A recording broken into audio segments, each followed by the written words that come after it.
Susie has done most of the introductions for me, but as she said, so my name's Luke. My daytime job is as an intensive care doctor at Worcester Acute. And as Susie said, I was appointed as chair of the staff LGBTQ plus network in December.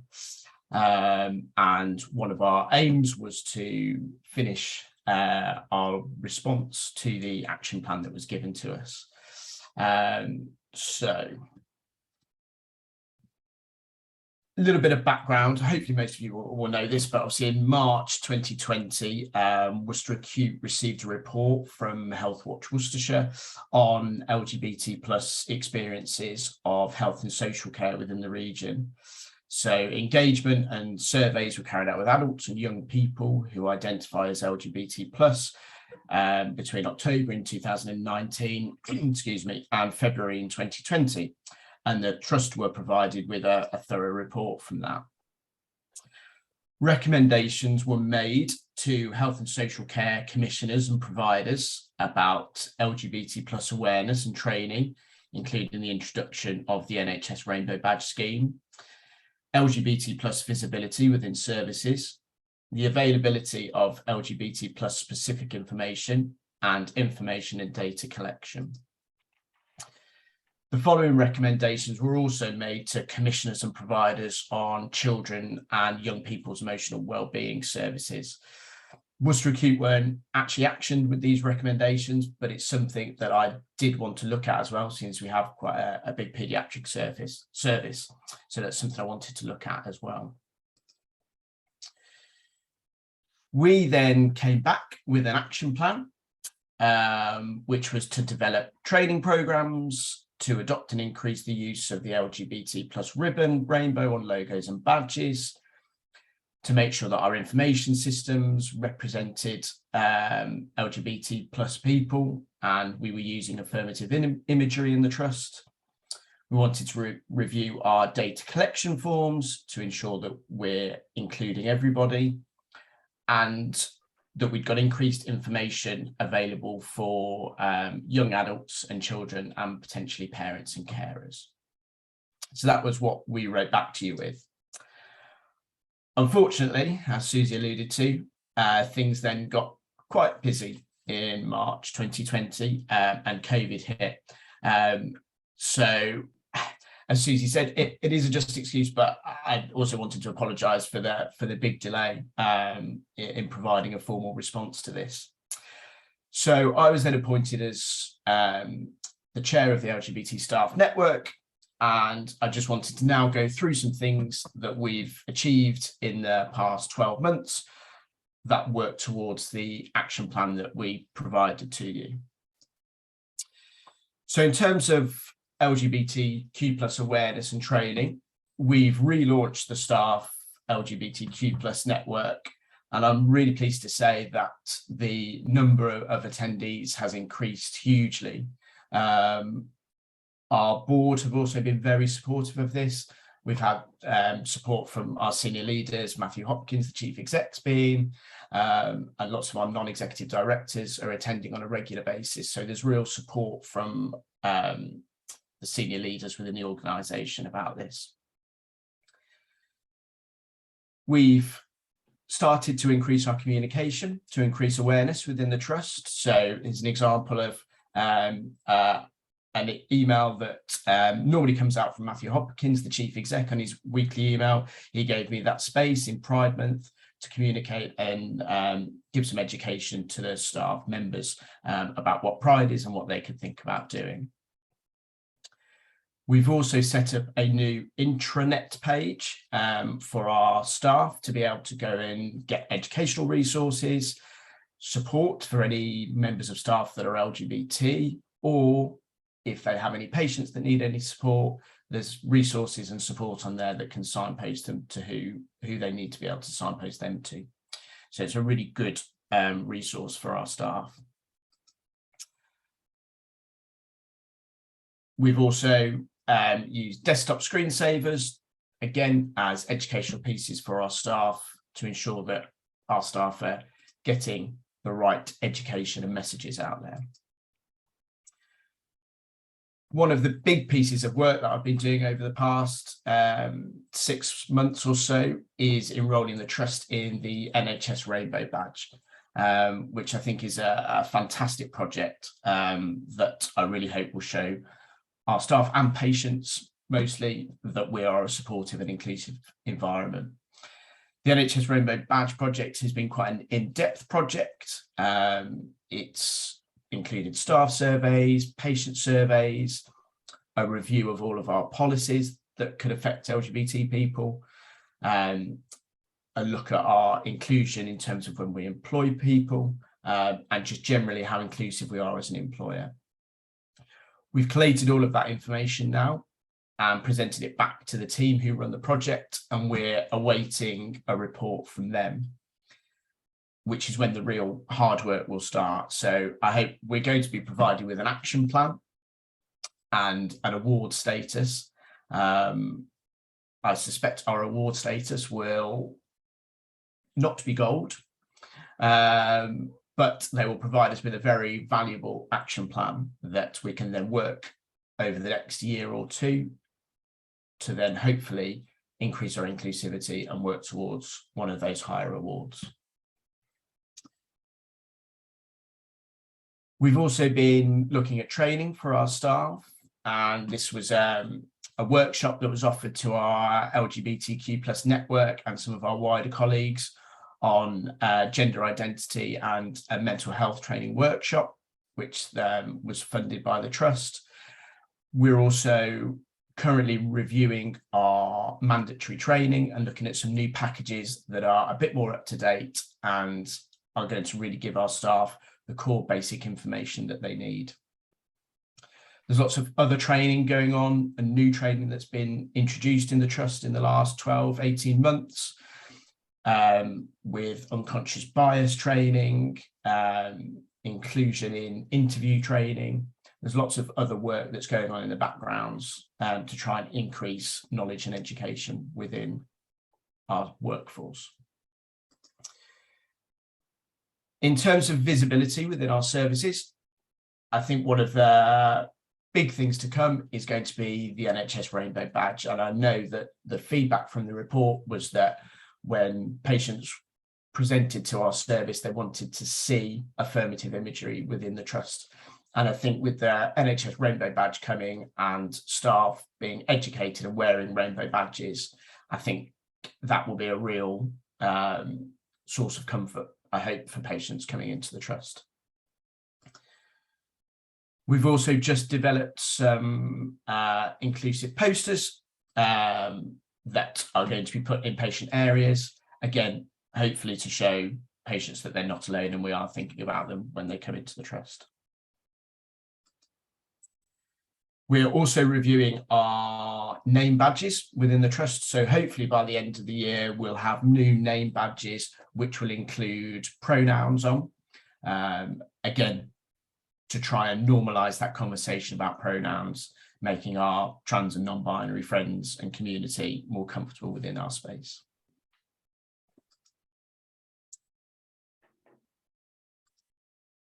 In terms of information and data collection, I think one of the huge achievements in the Trust over the past few years is the introduction of #CallMe. So the Trust has introduced a new process to allow patients to choose how they're addressed. And #CallMe is a simple but effective process which we hope will give comfort and reassurance to patients that we respect their identity by addressing them with their preferred name and not assuming that they're most comfortable using their formal birth name. So all patients are asked how they'd like to be addressed on admission, and this is shown on their wristband and bed space using the #CallMe. I think it's recognised by the LGBTQ+ network that this process could be expanded to include a patient's pronouns, but I think this is a wonderful initiative by Dr. Mike McCabe, one of my fellow anaesthetists. And I think, again, a real source of comfort, I hope, for people who are using a different name to their birth name. It actually won a national LGBT advisor award at the recent LGBT NHS National Health Conference. So it was great to see that getting some national recognition there as a project. We're also doing a piece of work at the moment on inclusive language within our perinatal services. And I've just put together a focus group to help work towards using some more inclusive language within our perinatal services.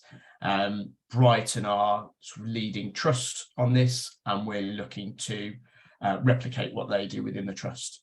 So I'm hoping that that will be coming in within the next 6 months or so.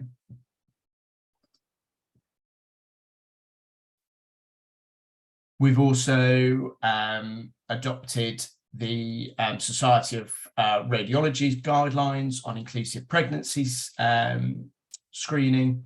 So any of our patients who are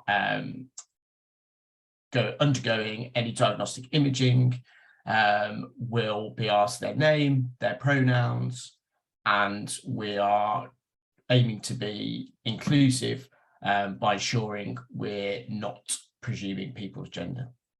So that's a piece of work that's recently come in. I'm conscious that we were also asked to review our digital services, but our digital services are very difficult within the acute trust.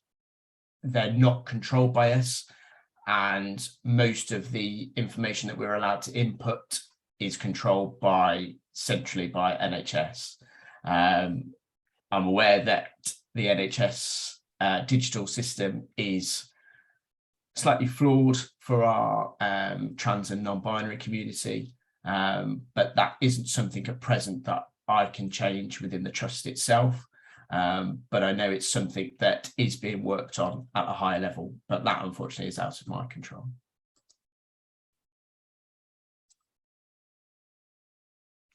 In terms of availability of LGBTQ plus specific information, we've created a new page on our website for our LGBTQ plus patients. Excuse me. There's information there on the Rainbow Badge scheme, the hashtag Call Me scheme, asking patients to tell us their pronouns, advice if they're taking hormone treatment when they present to hospital, advice on who to contact if they feel they've been discriminated against, and a list of external resources as well, with national and local support groups signposted on there as well. So I'm hoping that that's a central place that if you typed in Worcester LGBT support, that website would come up and is a succinct place, point of information for our patients.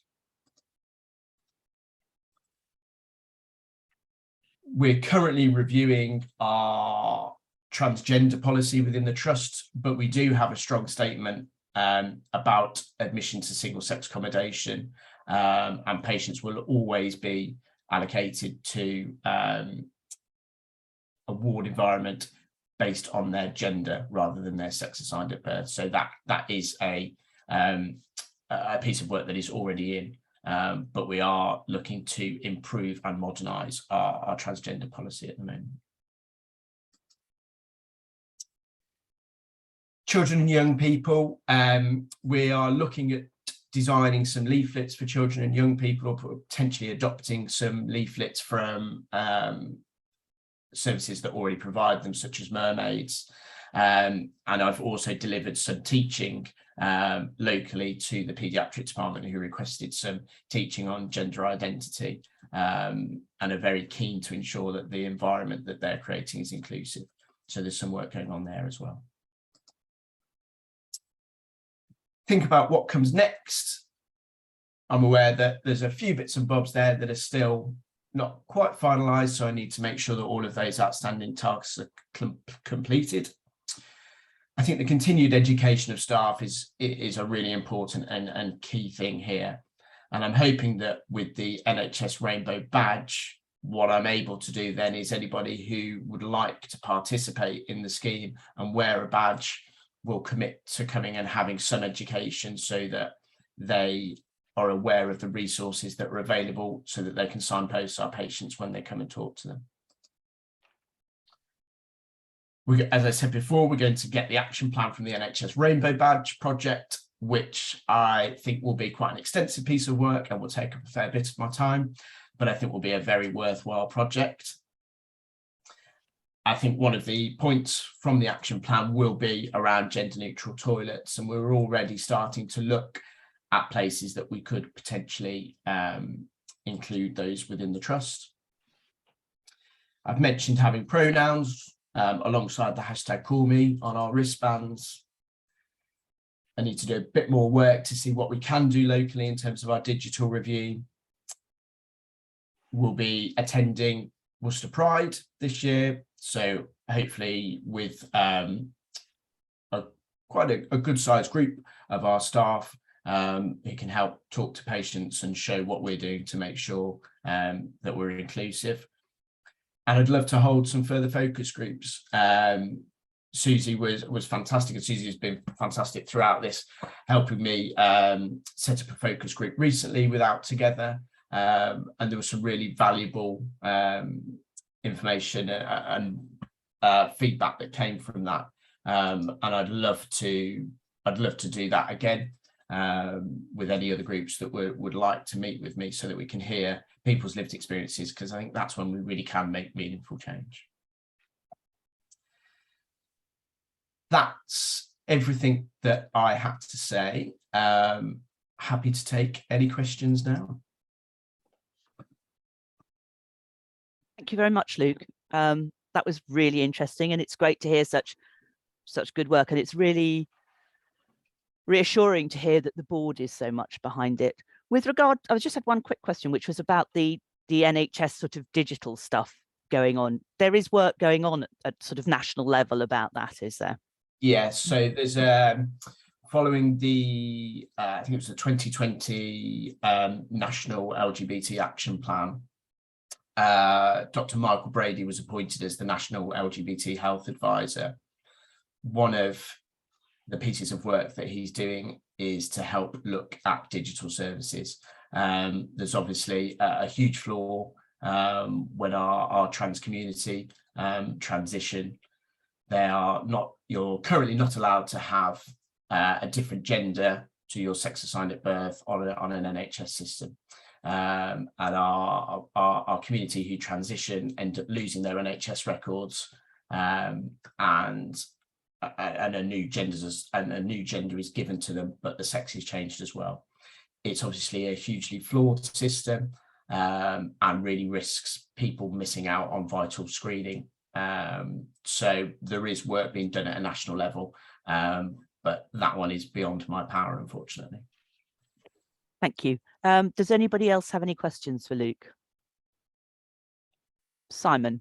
I've got one, Luke. Thank you for a really informative presentation. There's obviously a huge amount going on. It's nice to see how it's dovetailed into some of the other work that the Trust is trying to do. I'm just interested, I mean, you're obviously very busy in your day job.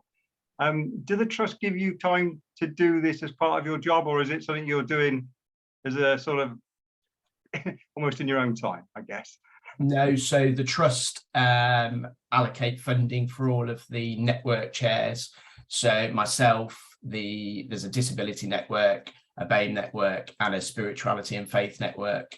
We're all funded to have dedicated time during the week to support this. And I think that shows the level of support that the board is giving to us, and the importance that they think this is that this gives for our staff and patients. So yeah, fully supported by the board. Yeah, absolutely. Thanks for that, Luke. Bernie, you've got your hand up.